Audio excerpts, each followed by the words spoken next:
the head coach of the Nittany Lions, Bill O'Brien, joining us on the show. How you feeling today, Coach? Feeling all right, Dan. Appreciate you having me on. When you first got there, what were your expectations? You know what? I knew that it was a tough time here when I first came here, so I'm not sure that I had, great expectations. I knew that it would be a struggle. I didn't know what was down the road as far as NCAA sanctions, but I knew that the kids here had been through a tough time, the guys on the team, and it was almost like starting over again. So I figured if we could have a good off season and work hard in winter conditioning and spring practice, so we'd have a chance to have a competitive team. What prepares you for something like this? Anything in your life you've gone through? Not really. I just know that in my own personal life, I have pretty good perspective with my own family, my wife, my two sons. My oldest son is handicapped, so I have good perspective. I know that at the end of the day, something terrible happened here, but I also know that this is a fantastic place that offers a great education, and I believe you can win a lot of football games here, and I think we can do the right thing for the guys that we coach, and I think that's what we're trying to do. And look, I apologize with this. I know you want to move forward, and I keep taking you back, but I'm just trying to get perspective. This is the first time I've had you on, and just to understand, and I do have great admiration for you, and knowing about your son, and you're a father, you're a coach, you're dealing with everything that goes on there. It's tough enough to win football games on a Division I level, and here you are in the Big Ten. Did you ever think that maybe you took on too much? I never really thought that, Dan. I really didn't. There have been days when I've sat in my office and said, wow, this has been a tough day. But I never really felt like I took on too much. I think when the places where I had worked most recently in New England, those were places where there were very competitive games and intense environments, and you had to really think about things and be able to adapt on the run, and you work for some tough bosses and things like that, and then you come here and it's a whole different, unique experience. But I think if you just take it day by day and you try to do the best thing you can with the players here, be honest with them and honest with your staff, I think you've got a chance to be okay. And so I never felt like overwhelmed, but there were definitely days where, wow, this is a tough deal. Any understanding of what Lane Kiffin was going through with these scholarship reductions? Can you put yourself in that position or understand it a little bit more than the average coach?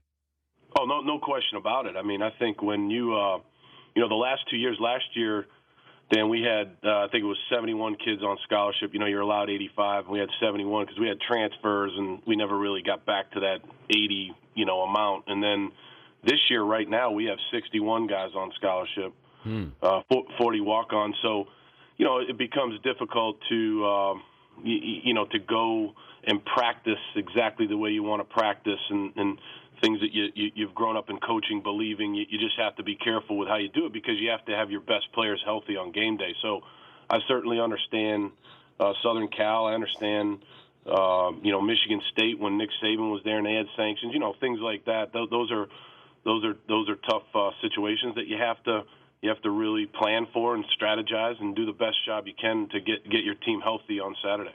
Clear up the NCAA giving back scholarships. What all was involved? How were you involved in that?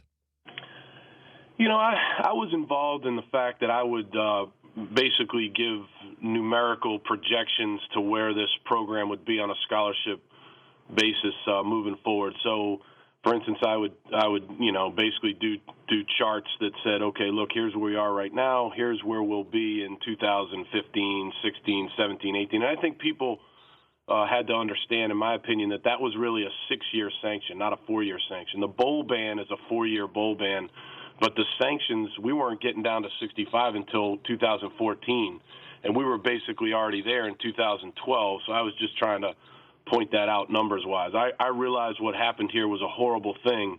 I really do, and we're doing things all the time to help put an end to child abuse, believe me. But at the end of the day, I felt like it was important to point out, player safety and the things that go into, having 20 less scholarships than everybody you play. Yeah, I didn't know. I didn't think the NCAA should have been involved with this. Is a criminal investigation. I don't know how sanctions and how you can prove that you're a better school or program. I thought it put Penn State in a pretty tough light here, Coach.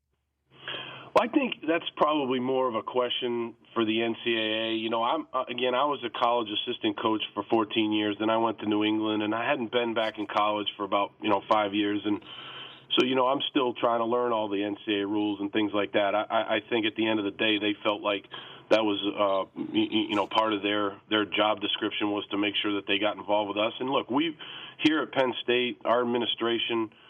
We've taken steps to make sure that we implement the free recommendations from Louis Freeh's report, and I think there were 119 recommendations, and we've implemented just about all of them. Wow. So I think you have to give our administration credit for basically, hey, look, something terrible happened here, and it'll never happen again, and here are the steps we're taking to make sure it doesn't happen again.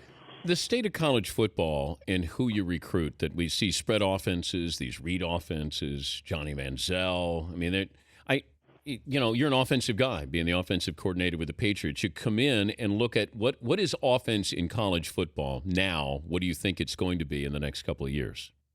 Well, I'll tell you, it's because of the rules of the game and the dimensions of the field. We have the hash marks in college football are wider than the ones in the NFL, and so there's more spread offenses in college football. And then you have these really dynamic quarterbacks and Johnny Manziel, and then you have guys like Aaron Murray down at Georgia and the guys that were playing last week in that game, Zach Mettenberg.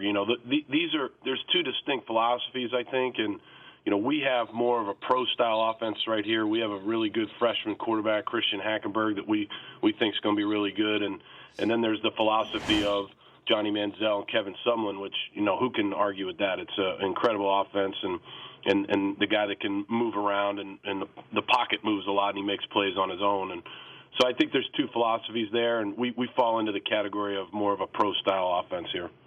Well, you take that from, with working with Tom Brady and Bill Belichick.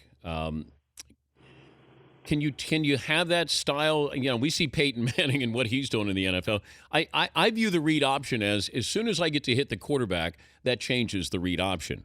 Is it going to last as long as the Wildcat, or is it a shorter time frame, in your opinion? Well, I think in pro football, one thing that people always have to remember is that the guy that usually makes the most money on your roster is the quarterback. And I think that as time goes on, people understand that. Owners pay the quarterback $18 million a year. They don't want to see that guy getting hit too often. That's just my opinion. Now, some of these guys that are running those offenses are really good passers also. I really think at the end of the day, Dan, to be a successful quarterback in the National Football League, you have to be able to throw the ball accurately, make good decisions in the passing game. If you can't throw, you're going to have a struggle moving the offense. So I think when you look at Russell Wilson, there's a guy who, he can do some things running the ball, but, boy, he can throw the football very, very well and effectively, and I think that's what you see with Seattle's offense and San Francisco's and Washington's. Who taught you more in New England, Brady or Belichick? Oh, they both taught me a lot. I do. I worked hard there. I was part of a great staff. I definitely was a good listener, though. I picked up on a lot of things. Yeah, it's true. I mean, I remember my dad told me one time, it's almost like, you're working towards a PhD in football when you work there. I really believe that. I think that we're trying to learn something every day, and Bill was great with the team. And when you're coaching a guy that's been playing for 12 years and Tom Brady that is such a fantastic guy and player, it's hard not to learn something from those two guys. So I learned a lot from both of them. Give me the story that defines Brady.